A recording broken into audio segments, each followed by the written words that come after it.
What a game we have tonight in Sweden.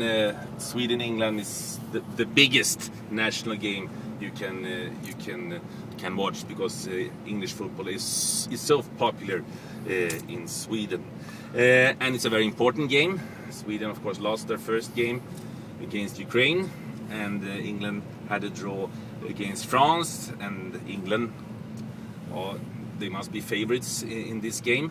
But you have to remember that England hasn't beaten Sweden in a competition game or in a serious game since the 22nd of May 1968. And many times I believe that Sweden play the English style of football even better than the English do. Maybe both teams are a little bit too stereotyped and predictable to be at the absolute highest level of world football. If you look at the teams, I believe that England are more talented. If you think how many Swedish players that you would put into England starting 11, that would not be many. Zlatan Ibrahimovic, of course, but then I don't think it's so many others that would be picked. I think it's going to be, of course, a lot of nerves in the game, and with the history with England. It's difficulties to beat Sweden in competition games. I say it will be a draw. It's like exactly the result that the teams play in the German World Cup in 2006. So 2-2 between Sweden and England.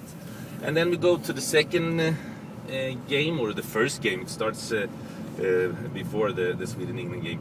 France against Ukraine. Everybody thinks that France will win this game easily. I don't think so.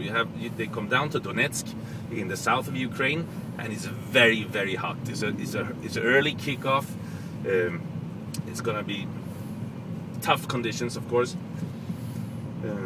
I think that Ukraine will get a draw here. I would like to not to predict France, which everybody else seems to do, and looking down at Ukraine, the home nation, always come up with something extra, and I think that Ukraine can play very defensively, and with the audience in their back, I think they get